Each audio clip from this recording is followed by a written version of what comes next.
Hey, this is Jay. I guess for the first time, I'm doing a review of a musical.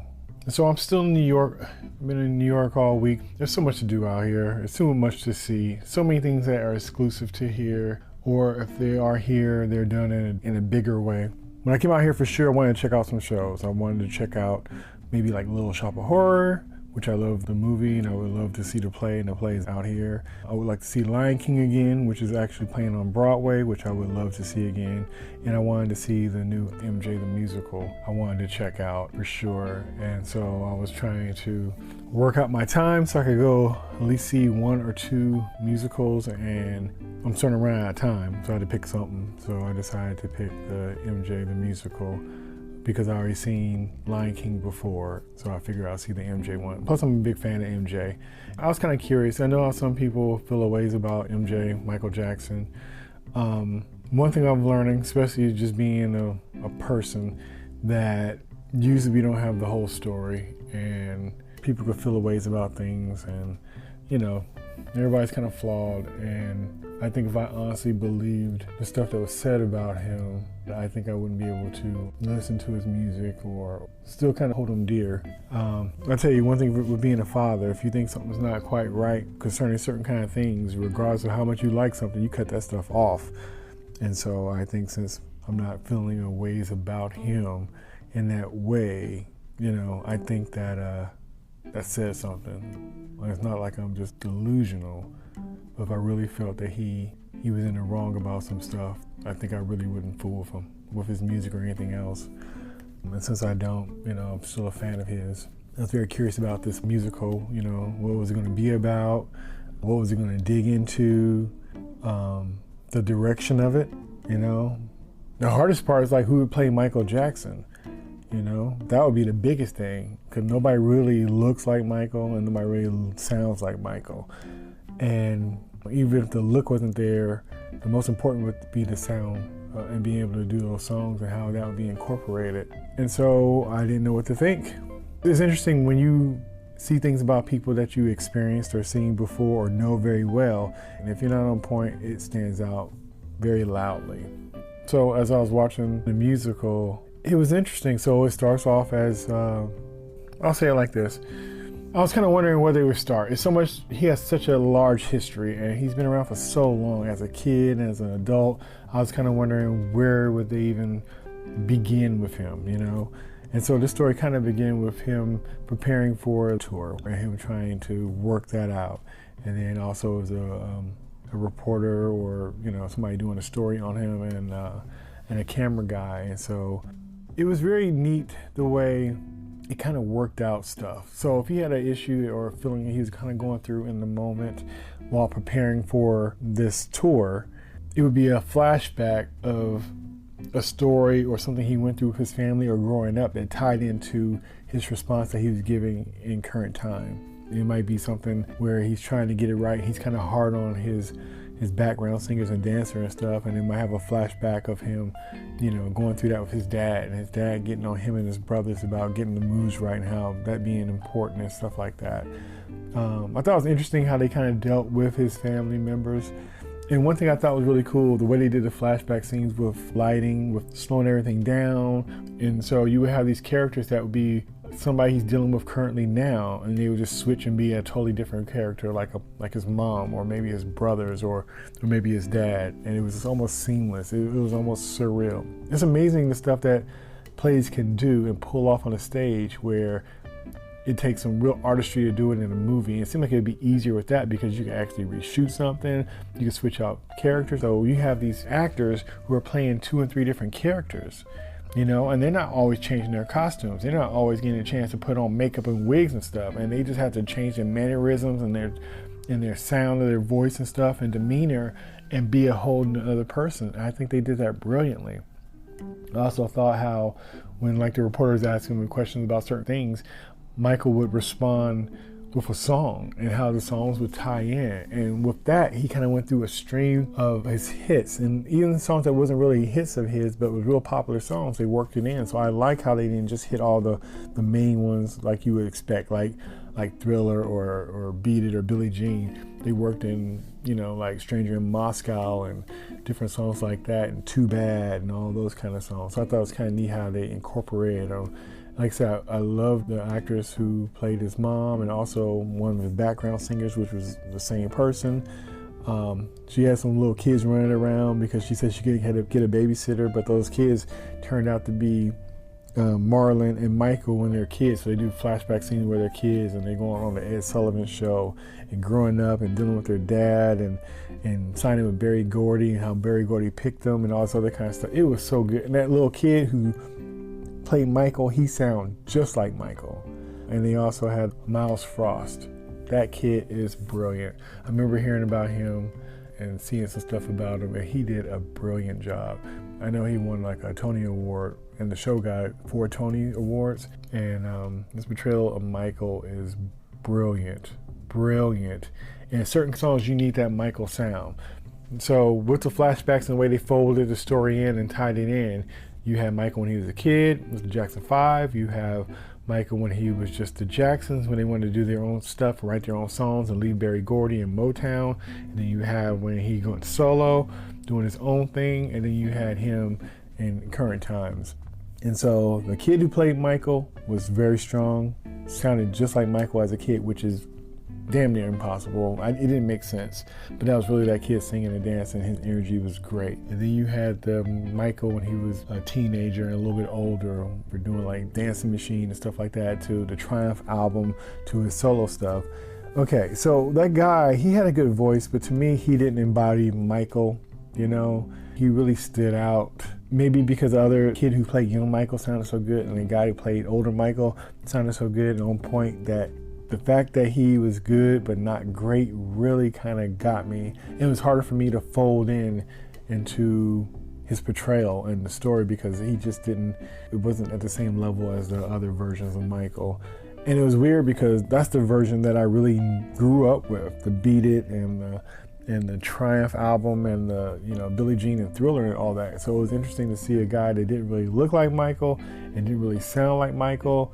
Even though he had a nice falsetto and stuff, it still didn't sound like Michael. And so to hear that part that I was there for, and that's the part that had the person not quite being on point, kind of threw me off. But after a while, you just kind of, you take it because it's just a good play. It dealt with the controversies a little bit and his reasons why, and the stuff with getting burnt during the Pepsi commercial and then taking medicine and then kind of abusing medicine. And just him kind of going through all this stuff and him spending money and going through all this stuff because he really wanted to put on the best show he possibly could. But it was costing him everything to do it the way he wanted to do it. And just him, being charismatic, not taking no for an answer, and people trying to circumvent him and go around and try to, kind of steer him in a certain kind of way. And he's just kind of not having it. So it's interesting, kind of funny, and the guy's mannerisms was dead on like Michael, and some of the words he would say and the way he would kind of be playful and joking around was really cool. But they did have some with the staging and stuff, like when they did Smooth Criminal, that staging looked brilliant. When they did Thriller, it was brilliant. It was just the lighting and the decorations in the background and stuff, and the singing, all those singers would sound so great. But it was beautiful. Like I said, it was just him preparing for that concert and all the stuff he went through during that. And I didn't know that they would be touching on him as a child. And I didn't know they were going to touch on all the stuff they touched on. Even like, Ringling Brothers and the circus, he kind of talked about that, about how, if it isn't a spectacle, will people remember you? So it's almost kind of touching on the fact that, yeah, some of that stuff he just kind of did for attention. And they asked him about the oxygen tank. And it's like, is it true you sleep in an oxygen tank? And he's like, yeah. And he started joking and said, well, not really. He said, I did it because of my burns. So, that pressure chamber kind of helped with my burns. And he said, but then nobody wanted to talk about that, So it was neat. Very heartfelt. I will say it was kind of uncomfortable seeing the part where he had his dad kind of being abusive to them. Mixed feelings about that kind of stuff. Because a lot of us grew up with that kind of discipline. And to kind of see it out of context, it kind of looks wilder than it probably is. It's wild for it to happen, but then also if you kind of think of the times, I think it would take some of the craziness off of it. And that it's shown as like just being cold, but it's almost kind of like you think you got in trouble a lot as a kid and you never really thought about how your parents could just be tired. You know, they've been through a lot. They just don't feel like dealing with certain kind of thing. They just burn out and they just don't want to hear questions all the time. And they don't want to have to repeat stuff to you all the time and all that kind of stuff. Like you just say like, oh, you know, I used to get in trouble and my parent used to beat me or my parent used to get me or whatever. But you don't talk about the part where you didn't listen or you lied or you broke something. You never hear the rest of the story. So it's kind of out of context. So I kind of understood why they would add that in there, but I kind of didn't like the way, like you would have to know that that was a kind of a quote unquote normal thing at the time for you to take it a certain kind of way. And then his dad talking about his skin and his nose and stuff like that. So I love how things were touched on without being so blatant, like it almost showed where it kind of came from versus just saying he had an issue with this or issue with that kind of stuff. Because he never said anything about how he looked at his appearance and had a problem with it, but you saw where his dad was giving a hard time about it, or him being shy. He didn't necessarily say he was shy, but you would see when he was younger, and all the brothers loved the fact that the girls were coming backstage trying to get at him. He didn't never feel comfortable with it. So I like how it was like a lot of showing and not telling, which I thought was kind of cool. Like I said, the music and the band sounded great. The background singer sounded great. The one that played his mom, her voice was brilliant. You know, I think they touched on just about everything, and it was fair. It was fair. You know, it wasn't trying to destroy him or beat him up, and it wasn't trying to necessarily make him like an angel, but it was also kind of giving a little insight of his moves. And I was kind of surprised. You think like everybody hates him, and so I was kind of wondering, like, who would the audience be? You know, who would be up in there? But I guess with over $200 a ticket, you know, that kind of limits who would probably kind of pay that money or have that kind of money just to go see a show. And so when it would be stuff about, like, the woman asking about his skin, and he was saying how it hurt him when people would say that he didn't want to be black and how he had vitiligo, and that he's proud to be a black man and things like that. But for as much going on with Michael and what went on with Michael and all the stuff throughout all the years, they did a great job of kind of compressing it down where you get like a good overall story where it touched on the main stuff and some stuff you probably didn't know. As well, sometimes they'll bust into a song, but the song will be one of his songs and it ties into what was going on the stage. When he needed money to fund his new tour, and then, you know, his dad wanted money, and then also his brothers needed money, and so he kind of talked him into going on tour with them, even though he really didn't want to.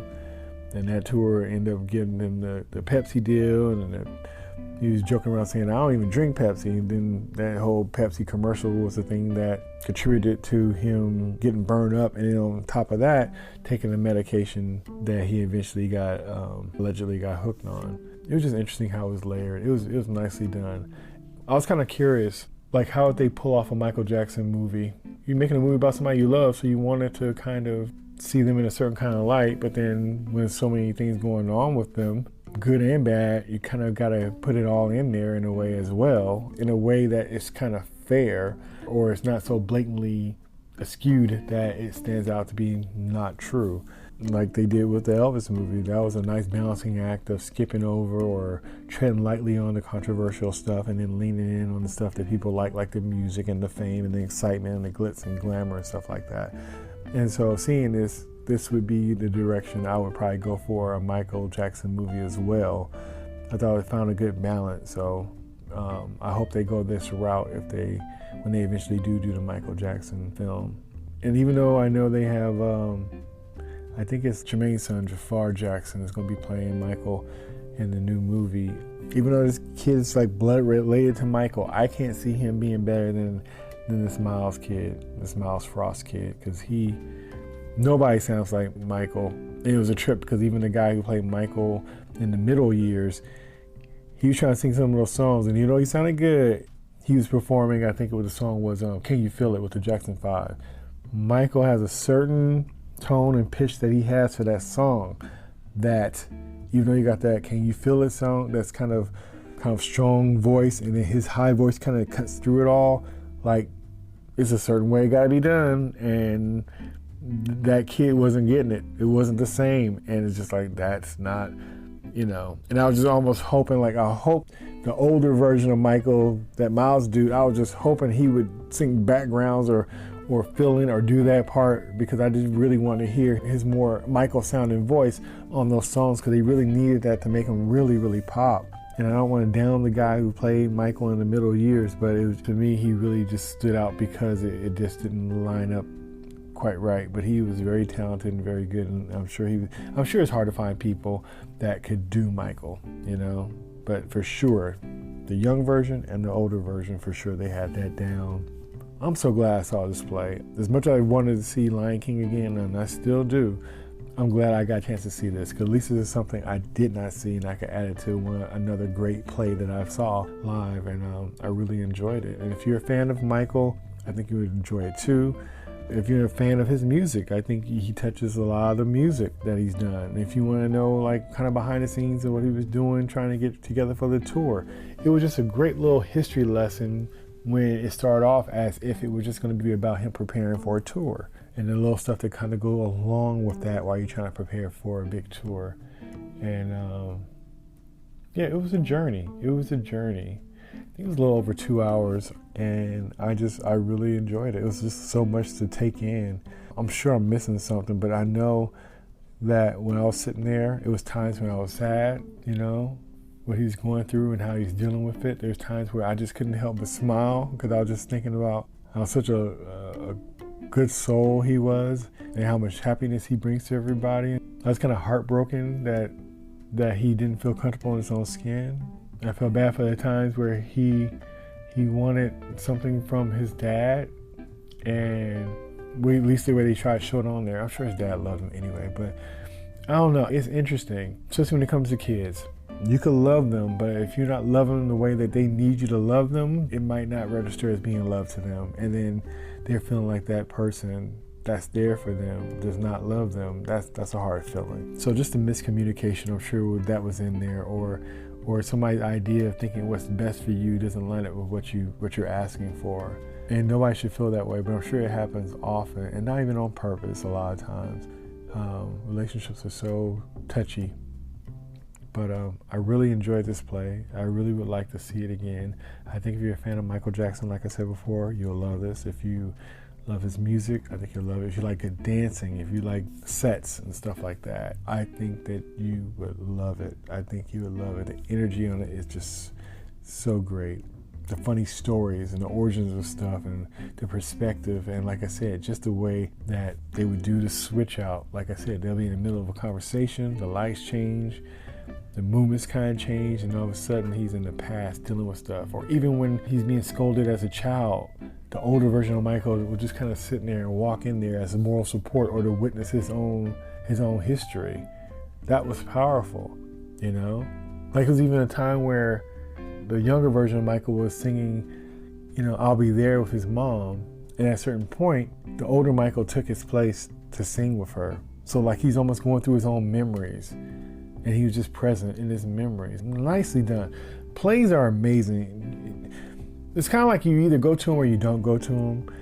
But I say if you never tried to play before, try a play. Even if you're not a play person, even if you're not exactly into them, I would say check one out. I think it'll change your perspective. I think once you do them, you can kind of get addicted to them. I used to go all the time. It's been a while since I went, but this kind of lit something in me just to see this one again, and just remembering how those are experiences that it'll be like each performance, because they're live, it's going to be a different thing. And that one, each time you see it, no matter how many times they do it a night or a week or a year, how many years they did it or whatever, each performance is special and different for you. No matter how close or consistent they may be, that is a one of one that you'll always have with you. And the fact that you can't have it to watch again later, or rewind it or pause it or revisit it the same exact way, you have to pay attention and cherish it for where it is. Cherish the moment, you know?